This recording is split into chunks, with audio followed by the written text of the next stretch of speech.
Bonjour chers frères et sœurs, heureuse de vous retrouver en ce 18e dimanche du temps ordinaire de l'année A pour notre méditation.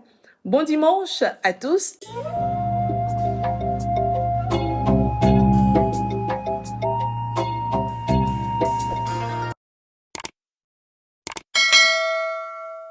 Et dans la joie, allons à la découverte des textes.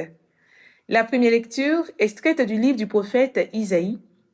Le prophète Isaïe nous donne un beau message de la part du Seigneur. Il nous dit ceci: ainsi parle le Seigneur. Vous tous qui avez soif, venez. Voici de l'eau. Même si vous n'avez pas d'argent, venez acheter et consommer. Venez acheter du vin et du lait, sans argent, sans rien payer. Il va nous poser la question: pourquoi dépenser votre argent pour ce qui ne nourrit pas? Vous fatiguez pour ce qui ne rassasie pas? Écoutez-moi bien et vous mangerez de bonnes choses. Vous vous régalerez de viande savoureuse. Il va dire ceci: prêtez l'oreille, venez à moi, écoutez et vous vivrez. Chers frères et sœurs, cette dernière phrase que je viens de donner, elle n'est pas la dernière du texte, résume tout le message que le Seigneur veut nous transmettre en ce dimanche. Alors le Seigneur nous invite. Il nous invite à venir à lui. Il nous invite à venir à lui pour qu'il puisse étancher notre soif, couper notre faim, nous satisfaire. Et c'est le Seigneur, il est le seul capable de le faire, capable d'étancher notre soif. Et ce qui est intéressant, c'est que nous devons venir même si nous n'avons pas d'argent. Souvent, nous catégorisons dans nos communautés de vie et même au sein de notre propre famille, sur nos différentes paroisses, dans nos communautés paroissiales, nous catégorisons. Voici des personnes qui ont de l'argent et d'autres n'en ont pas. Et ceux qui ont de l'argent ont des amis autour d'eux, et ces amis se croient aussi avoir de l'argent, donc ils se permettent de rabrouer, de rabaisser, d'humilier, malheureusement. Et on entend tout le temps dire quand tu n'as pas l'argent, tu n'as rien. Mais Dieu nous dit le contraire aujourd'hui. Il dit, même si vous n'avez pas d'argent, et comment est-ce qu'on peut acheter et consommer sans argent dans cette société du donner et du recevoir, où tout le monde veut avoir ceci, où tout le monde ne parle que d'argent, ne joue que par l'argent, où nous avons des malversations, des corruptions pas possibles, des trains de vie. On voit certaines choses un peu partout, de façon virtuelle et même de façon réelle. Et le Seigneur est la seule personne capable qui étanche véritablement notre soif et qui coupe notre faim. Mais pour que nous puissions acheter sans argent, pour que nous puissions consommer sans argent, nous avons notre part à jouer. Et notre part, c'est d'écouter, c'est de prêter l'oreille et d'écouter le Seigneur. Il dit: écoutez et vous vivrez.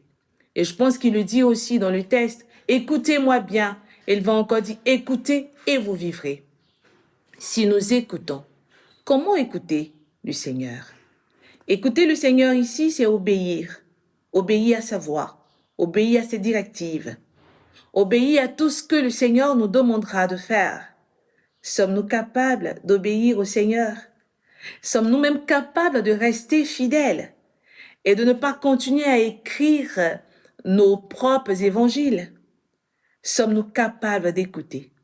Alors, si nous écoutons, nous vivrons. Si nous écoutons, notre soif sera étanchée. Si nous écoutons, notre faim sera coupée. Si nous écoutons tout simplement le Seigneur, si nous obéissons au Seigneur, nous vivrons. Frères et sœurs, sommes-nous capables de le faire? Allons dans l'évangile du jour, extrait de Saint Matthieu, chapitre 14, versets 13 à 21. On nous dit que quand Jésus apprit la mort de Jean le Baptiste, il se retira et partit en barque pour un endroit désert, à l'écart. Et qu'est-ce qui va se passer? Les foules l'apprirent et quittant leur ville, elles suivirent à pied. En débarquant, il vit une grande foule de gens. Il fut saisi de compassion envers eux. Il guérit leurs malades. Jésus fut saisi de compassion. Alors il va guérir tous ces malades qui étaient présents. Mais il ne va pas s'arrêter à là. Certes, il va guérir le corps, il va guérir même l'âme. On ne nous dit pas les maladies ici, mais Jésus va guérir.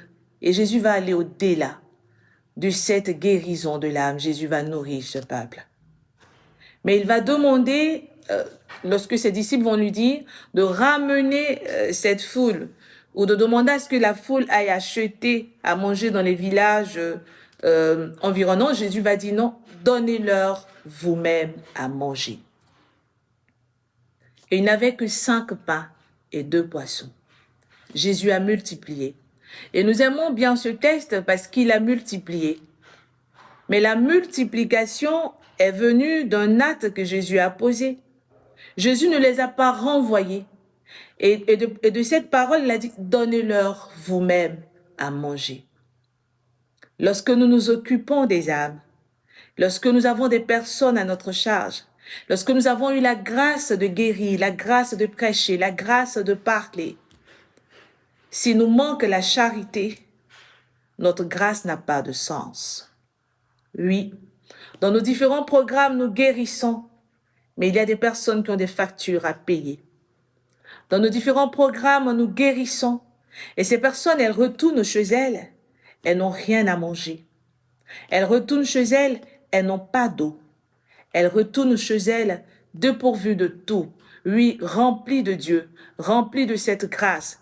Et parfois, nous laissons ces personnes mourir sous nos yeux. Pourquoi? Parce que nous avons appris à catégoriser et nous avons appris à ne pas partager le peu que nous avons. Nous avons appris à remplir nos poches, à les remplir, à être rassasiés, à manger avec la main gauche et la main droite. Nous avons appris à ne pas donner. Nous avons appris à nous regarder nous-mêmes. Le Seigneur, lui, il tient ses promesses. Il dit, venez. Cette grande foule est venue. Il ne s'est pas contenté de guérir, il a multiplié le peu que ses disciples avaient. On dit ceux qui ont mangé, ils étaient combien? On dit 5000, sans compter les femmes et les enfants. C'est qu'il y avait du monde. Jésus ne se contente pas de guérir uniquement le corps ou l'âme, mais il nourrit, il rassasie.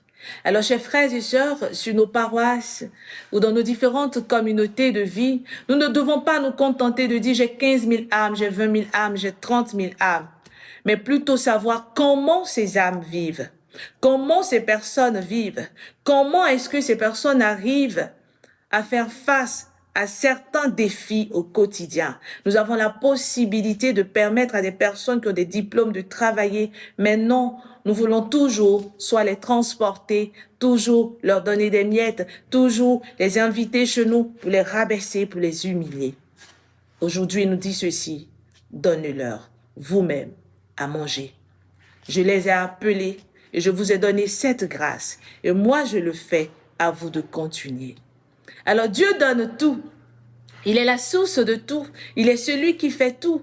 Et dans la seconde lecture, Saint Paul apôtre va nous dire ceci, Saint Paul apôtre aux Romains, il va nous dire, qui pourra nous séparer de l'amour du Christ? Et Saint Paul va citer la détresse, l'angoisse, la persécution, la faim, les dénuements, le danger, le glaive, rien. En réalité, rien ne pourra nous séparer de l'amour du Christ. Dieu nous aime. Alors, quelles que soient les difficultés que nous allons vivre, ces difficultés ne peuvent pas nous séparer de l'amour du Christ. Pourquoi? Parce qu'il est celui qui étanche, il est celui qui donne. Mais en réalité, ces choses extérieures qui ne peuvent pas nous séparer de l'amour de l'amour du Christ sont ce que nous voyons. Mais nous-mêmes, nous pouvons nous séparer de l'amour du Christ par notre désobéissance, par notre manque de partage et de charité, par notre manque d'amour. Notre intérieur peut nous séparer de l'amour de Dieu. Ce désir grandissant de dire que moi je suis dans la vérité et pourtant tu appartiens à une communauté et que tu dois tout faire tailler ton comportement de telle sorte à pouvoir vivre avec les autres. Ce comportement l'hypocrisie, le mensonge, la mesquinerie peut nous séparer de l'amour du Christ. Rien de façon extérieure, c'est vrai, parce qu'il étanche, il satisfait, il coupe la faim. Mais nous-mêmes, quel est l'état de notre intérieur? Frères et sœurs, en ce dimanche, demandons la grâce de l'écoute véritable qui nous ramène à Dieu. La grâce de l'écoute qui nous permet de bénéficier de la vie, de bénéficier de la présence du Seigneur.